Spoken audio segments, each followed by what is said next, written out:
You hear that? That's the collective sigh of every single Canadian who has a variable rate, a line of credit, or is concerned about their upcoming renewal in Canada. They did what we all kind of expected they were gonna do.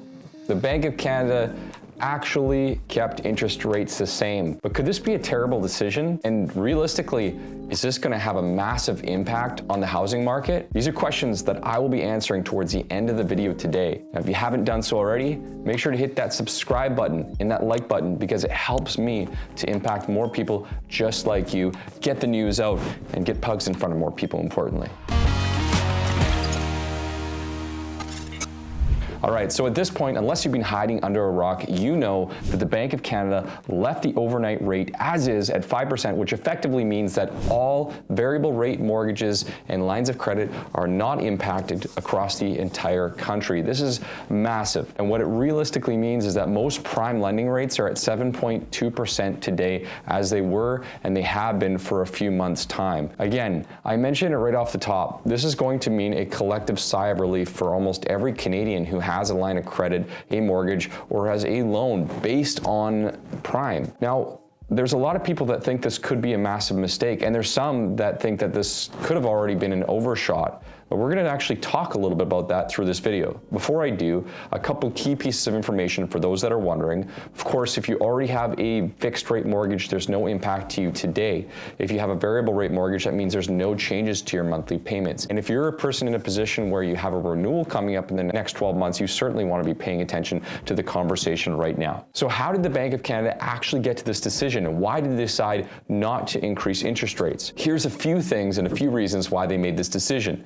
First of all, the global economy as a whole is slowing down. We've seen signs of China's economy and Europe slowing down with inflation following. This is a great sign overall if you're hoping for interest rates to slow back down, because a slowing economy generally means less of a need to increase interest rates. The only place that's actually seeming to buck the trend a little bit is the United States, with inflation still remaining relatively high. It'll be interesting to see what actually comes from what's going down in the United States, because typically it has a direct correlation to Canada. Now, the Canadian economy itself, the activity cooled down and is expected to grow by 1.2% overall in 2023, with a modest recovery in 2024 and 2025. So for those wondering what's going to happen with interest rates in the future, they did suggest it is important to keep in mind that with the volatility in the marketplace, we could still see the possibility of interest rate increases. One of the things that's still acting like gas in the fire right now is immigration and a lack of housing supply. And the lack of housing supply is really what's impacted house prices across the entire country of Canada, fueling increased prices. Now, since June of 2023, we've steadily watched decreased house prices and demand come down, as one of the primary reasons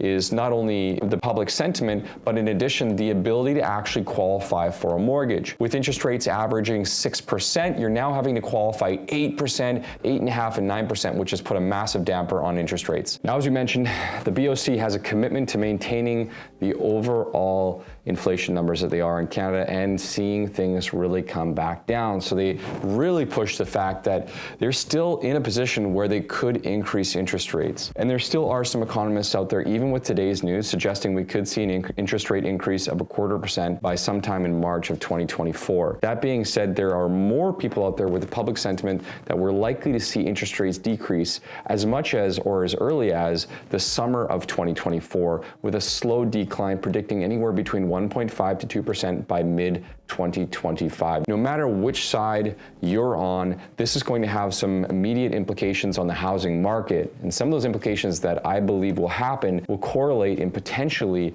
increased house prices earlier than initially expected. You see, many of the economists and prognosticators have been predicting house prices to decline steadily into the middle of 2024. But as you know, house prices and houses in general are very emotional decisions. So if people have the ability to qualify and they have confidence in the fact that interest rates are going to pause, we will see increased demand sooner than expected. So while it's possible we might see house prices soften over the typical winter months from basically November of 2023 until January 2024, it is also very likely that the turnaround and house prices coming right back up could happen sooner than expected, possibly in the very beginning of 2024. What this basically means is that if you're someone who's looking to take advantage of the very soft market. There are a lot of listings available right now in many different cities, and there are a lot of people looking to negotiate. It's an opportunity right now to get in with less buyers in most major city centers. There are also going to be some gaps in the marketplace, as we mentioned, because so much of the middle classes has been squeezed out and unable to qualify.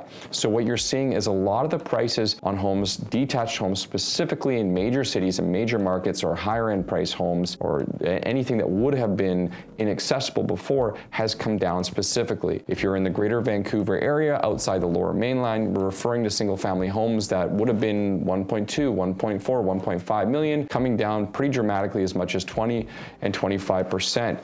In addition to that, we're also seeing that impact play out in the downtown Vancouver core, where less people have been confident about getting into the marketplace. So we do believe there's some gaps in the market and some opportunities for buyers over the next couple of months. So what are you to do if you have an existing mortgage right now? Well, my sense, based on the current predictions and where things are going right now, if you have a variable rate and you have the ability or capacity to wait it out, I would propose considering doing so, unless you're in a position right now where there's no way that you can make your ends meet. And if that's the case, you should be talking to us about specifically looking at a consolidation or some other options to help you basically hold out for a period of time. Now, if you're someone else in a better position right now, of course, as we mentioned, the variable rate could be a good fit for you long term, because if you have an adjustable payment, your payment will start to come back down as interest rates come back down. And if you have a fixed payment, you'll be paying off more principal. So there's a benefit from that perspective as well. Now, this isn't obviously amazing news, but I think it's good news. And for anybody in the current marketplace right now